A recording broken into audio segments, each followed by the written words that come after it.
बीते साल 1 अक्टूबर को ईरान ने इजराइल पर सैकड़ों मिसाइल दागी। तेल अवीव को बारूद से पाटकर ईरान ने पूरी दुनिया को इस हमले की जानकारी दी। इजराइल पर हुए इतने बड़े हमले के बाद नेतन्याहू सिर्फ मिसाइल अटैक का बदला लेने का दावा करते रहे, वो भी 1-2 नहीं, पूरे 25 दिन तक इजराइल ने ईरान की मिसाइल बौछार पर पलटवार नहीं किया। जो इजराइल दुश्मन के एक वार पर 100 हमले से पलटवार करता है, जो बदला लेने के लिए कुछ घंटे तक इंतजार नहीं करता है, वो 25 दिन तक शांत क्यों बैठा रहा? क्या वजह रही कि अमेरिका ने इजराइल को ईरान पर जंगी जेट से बारूद बरसाने से रोके रखा? ये पर्दाफाश अब हुआ है। जानकारी ने अमेरिका और इजराइल दोनों को दहला दिया है। CIA में ईरान के जासूसों का बड़ा नेटवर्क। तेहरान ने उड़ा दिए ट्रंप के टॉप सीक्रेट। इजराइल को 6 फ्रंट पर पीटेगा डबल एजेंट।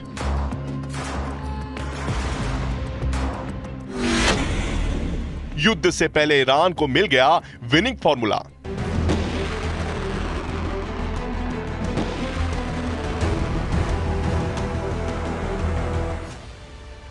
प्रेसिडेंट ट्रंप के पास वक्त बहुत कम बचा है। शपथ के बाद उनका पहला निशाना ईरान है। ट्रंप ने ईरान को सुधर जाने या फिर बर्बादी झेलने के लिए तैयार रहने की चेतावनी दे रखी है, लेकिन इस धमकी से पहले ईरान ने अमेरिका में घुसकर ऐसा कांड कर दिया है जिससे पेंटागन और व्हाइट हाउस में हड़कंप मच गया है। जितना नुकसान ईरान की बारूदी मिसाइल से होता, उतना एक जासूस ने कर डाला है। इस एजेंट का नाम है आसिफ विलियम रहमान। ये कहने को तो CIA के लिए काम कर रहा है, लेकिन असल में आसिफ विलियम रहमान निकला ईरान का सुपर एजेंट।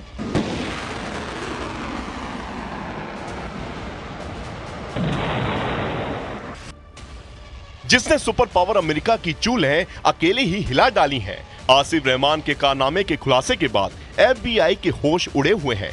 ईरान के एजेंट ने कितनी गहरी सेंधमारी की है? क्या इस एजेंट ने सुपर पावर के वॉर प्लान का पूरा ब्लूप्रिंट ही उड़ा लिया है? क्या विलियम रहमान ने ट्रंप के ईरान पर अटैक प्लान का पूरा ब्यौरा तेहरान शिफ्ट कर दिया है? या फिर इस जासूस ने मिडिल ईस्ट में अमेरिका सैन्य अड्डों की तबाही का सीक्रेट लीक कर दिया है? जाने उससे पहले मॉस्को से ट्रंप की टेंशन बढ़ाने वाली तस्वीर भी देखिए। मॉस्को की ये तस्वीरें ट्रंप की टेंशन बढ़ा चुकी है। शपथ से पहले ट्रंप को पुतिन की चाल ने उलझा दिया है। जिन पुतिन से मिलने के लिए ट्रंप उतावले हुए जा रहे थे, उन्होंने सुपर पावर के दुश्मन नंबर 1 से बिग वॉर डील करके बड़ा उलटफेर कर दिया है। पुतिन ने ईरान के प्रेसिडेंट पेजेशियन को तमाम प्रेशर के बाद भी सबसे बड़ा साझीदार बना लिया है। पुतिन ने अमेरिका और पश्चिमी देशों को क्लियर मैसेज दिया है कि ईरान के मसले में दखल देने से सभी बाज आए। रूस के राष्ट्रपति ने ईरान और अपने देश की ज्यादातर मामलों को एक जैसा कहकर यह भी जाहिर कर दिया है कि दोनों के दुश्मन कॉमन हैं। Смотрели и целый ряд актуальных внешнеполитических сюжетов. Позиция России и Ирана по большинству из них во многом совпадают.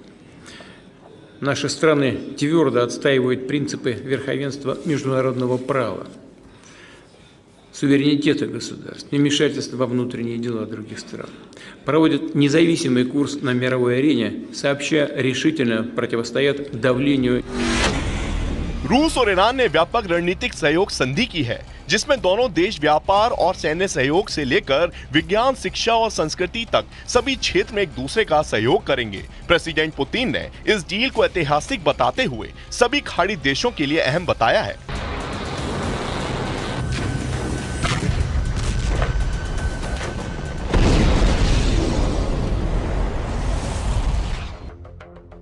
प्रेसिडेंट पुतिन से मिली मुंह मांगी सौगात के बाद ईरान के राष्ट्रपति ने दुश्मनों को मैसेज देने में देर नहीं लगाई। पेजेश्कियान ने रूस ईरान पैक्ट को नया अध्याय बताया है।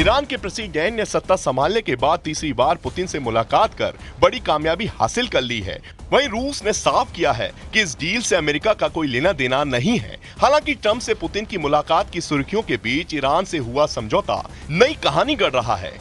इसकी वजह पुतिन के सामने पेजेश्कियान की कही ये बातें हैं, जिसमें उन्होंने अमेरिका को दुनिया भर में अराजकता फैलाने वाला ठहरा दिया है।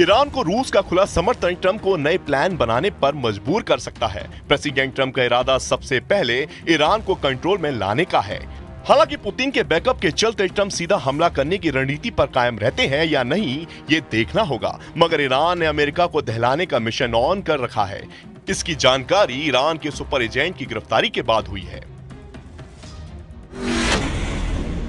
CIA के कर्मचारी आसिफ विलियम रहमान को अमेरिका की राष्ट्रीय रक्षा जानकारी को जानबूझकर बनाए रखने और साझा करने के आरोपों में दोषी करार दिया गया है।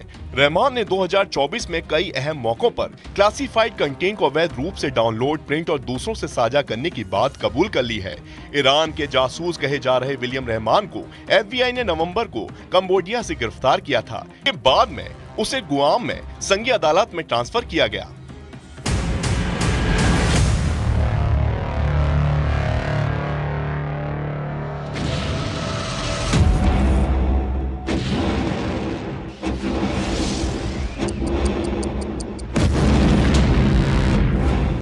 जांच पड़ताल के बाद विलियम रहमान की कलई खुल गई।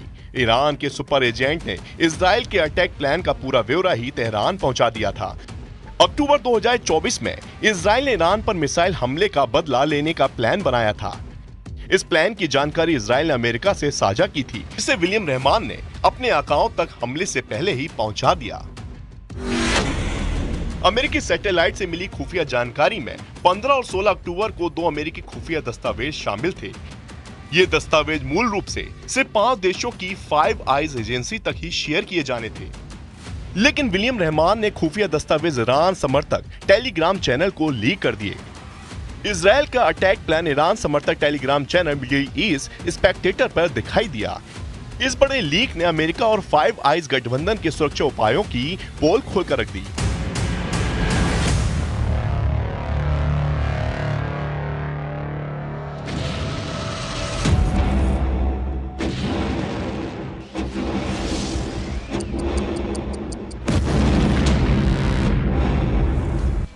हालांकि इस लीक के बाद इजराइल ने ईरान पर एयर स्ट्राइक को कुछ दिन टालकर अक्टूबर महीने के आखिरी हफ्ते में अंजाम दिया था।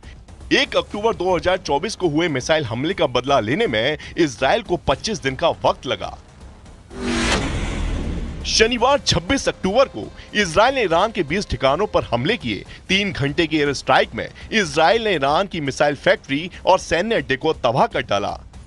यरूशलेम पोस्ट के मुताबिक जब इजराइल ने ईरान पर हमला करने के लिए 100 से ज्यादा फाइटर जेट्स का इस्तेमाल किया, हमले में F-35 का भी इस्तेमाल किया गया। सीरिया में रडार ठिकानों पर इजराइल ने शुरुआती हमला किया। इसके बाद ईरान में एयर डिफेंस सिस्टम और रडार पर हमला किया गया। हमले के बाद इजराइल, ईरान और इराक ने अपने एयर स्पेस बंद कर दिए हैं। एयर स्ट्राइक के बाद अमेरिका ने इजराइल का समर्थन किया और कहा कि यह ईरान के हमले का जवाब है।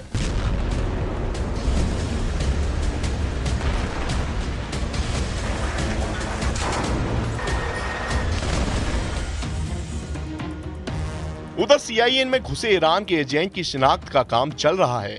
लंबे वक्त विलियम रहमान पर नजर रखने से उसकी कारस्तानी की कलई खुल गई है, जिसके बाद उसे गिरफ्तार करके केस चला। अब ईरान के सुपर एजेंट ने अपने गुनाह कबूल भी कर लिए हैं, लेकिन इतने भर से अमेरिका और इजराइल की टेंशन खत्म नहीं होने वाली। वजह यह है कि CIA में विलियम रहमान इकलौता एजेंट है, इसकी कोई गारंटी नहीं है। तेहरान के लिए सीक्रेट मिशन को कौन कौन अंजाम दे रहा है, इसका अब तक पता नहीं चल पाया है। सीरिया में भी ईरान ने अपनी पैठ जमाने का ऐलान कर दिया है। सुप्रीम लीडर अली खामनेई ने यमन और लेबनान में लड़ाका ग्रुप को एक बार फिर से एक्टिव मोड पर आने का मैसेज दिया था, जिसका असर दिखने लगा है।